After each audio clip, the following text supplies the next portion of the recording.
Okay, this may sound a little weird to admit, but I have a lot of religious experiences at the grocery store. It's true. Now, when any of us are shopping for groceries, we're there to get stuff. We're on a mission, so is everybody else. Everyone has their own shopping cart. Everyone has their own list, unless you're like me and you forget your list. So you just wander down every aisle hoping that you don't forget that one thing you originally were there to get. But the reason it can be a religious experience is that I like to observe how people behave and how they interact with each other. So if you ever see me at the grocery store, just know I see what you're up to. Anyway, what I observe sometimes are people who are in a really big hurry, apparently, and they can be rude and impatient. They can use their grocery cart sort of like a big SUV on the freeway to bully others out of the way. But mostly, what I tend to see is a lot of kindness. Maybe I'm just looking for it, but I do see it every time. People helping other people find something, people being patient, people staring together at the selection of barbecue sauce and sharing recommendations and memories and laughing. Really, I do. Little human interactions like that. I mean, just the other day at the grocery store, I was on the receiving end of someone being giving and kind to me. I got into a checkout line, and the woman right in front of me had a cart that was absolutely full, like she was expecting a lot of company at home for a huge dinner. I only had a handful of things in my basket, and so she turned around, saw me, what I had, and saw what I had, and insisted that I go in front of her, and she would not take no for an answer. So I did reluctantly. I thanked her. And when I was leaving, I thanked her again, and we smiled at each other. And it was just one of those nice little human connections that can remind you that, yes, indeed, in spite of all the crazy stuff happening in the world, people actually are good. You know, people do good stuff for each other all the time and get nothing in return for their effort. It's good to be aware of that and to be grateful for that and to say to yourself, okay, that makes me want to be more like that. So that is why the grocery store can be a religious experience.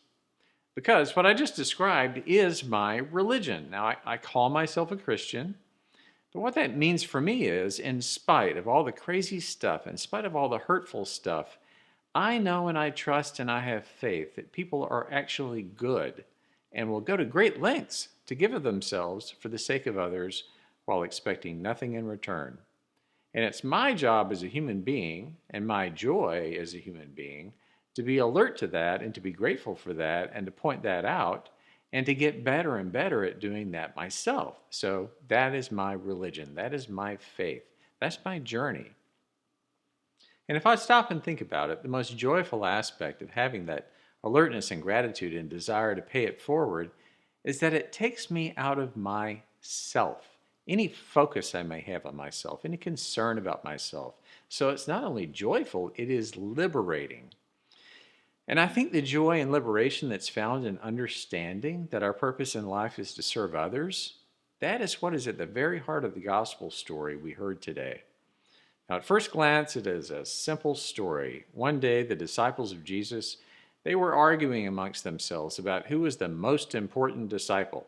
Now, we usually hold those guys in very high esteem. The Catholic Church even eventually elevated them to sainthood. But the truth always was a bit less grand. They were everyday guys with everyday issues. They had jobs, they had families, they had bills to pay. Some probably followed Jesus around most of the time, but some had to go home every so often to tend to business. Well, they all knew Jesus was someone very special, and in the world of first century Palestine, the disciples, like most devout Jews, they were hoping and praying for a Messiah to arrive, a ruler who was very tight with God, who would reform the corrupt religious establishment, get rid of the Roman occupation, and restore Israel to its former glory. So it was a highly charged political climate, and any charismatic leader who people got behind had a real chance of taking control of the whole country. But to be honest, Jesus was a bit confusing. He did some amazing things that seemed to prove he had incredible spiritual power. He was a spellbinding storyteller, even if the disciples didn't always grasp the point of his parables right at the first. And even if the people in power thought Jesus was a real pain in the neck, he was hugely popular with the common folk. They swarmed around Jesus like he was a rock star. At the same time, though, Jesus did not seem the least bit interested in power or in leading a movement. He would just drop everything and wander off to spend time alone. And he liked to hang out with people who could ruin his reputation. He went out of his way to do nice things for others, not for the glory of that, but just because it was the nice thing to do. He was a contradiction. Jesus could have had anything he wanted, but all he ever seemed to do was help other people instead of helping himself. Still, any disciple would have thought it was a real possibility that Jesus could one day be the king. And if you've ever seen what a modern political campaign looks like, well, you know that the main spokesperson for the campaign it has the best chance of becoming the next press secretary, right? And whoever writes the best speeches about foreign policy could very well be the next Secretary of State, and so on and so on. So, if Jesus might one day be regarded as the Messiah, the anointed one, the new king, then who's going to be his right-hand man, or his left-hand man, or his Secretary of the Treasury? And then, who's going to get stuck with housing and urban development? I mean, who really wants that job anyway? Can you name that? Anyway, but these were the kinds of discussions the disciples were having as they traveled with Jesus from place to place, envisioning a glorious future, and each one imagining themselves as the greatest, thinking of all the perks, the chartered jet for an economic summit in the south of France. Oh, yeah. So Jesus is walking ahead of them, and he hears all this nonsense. So later, knowing full well what they were talking about, he asked them what they'd been talking about. And they were too ashamed to admit it. That's when Jesus hits them with one of those wise sayings that you hate because you know it's true, but it's not what you want to hear. He tells them, "Whoever wants to be first must be last of all and the servant of all," which was perfectly consistent with everything Jesus had been doing and saying. But hearing that really had to be like letting all the air out of your balloon. And to make matters worse, to prove his point, Jesus then picks up some snot-nosed kid off the street and sets him on his lap and tells them, if you really want to do what's right, if you really want to understand what life's all about, serve and welcome this kid. Because if you do that, you're serving me and you're serving God. Now, for us to really understand the impact of Jesus holding that child and saying that, we have to pretend that we do not live in modern times where children are regarded as valuable people with human rights who just happen to be small and get Happy Meals. In the time and culture of Jesus, children might have been loved by their parents, of course, but by and large, children were regarded as invisible nobodies who had no rights or status at all. You really were not considered to be a complete person until you reached at least the age of 12. Before that, you were just this inconvenient thing, very, very low on the totem pole of society. But here was Jesus saying, not only do you need to be last, and not only do you need to be a servant, you need to do that to such an extent that you serve the least worthy people imaginable. And only then will you understand anything about why you exist in the first place and why it is so ridiculous and such a waste of time to ever worry about status or pecking orders or how important I am or what other people think of me.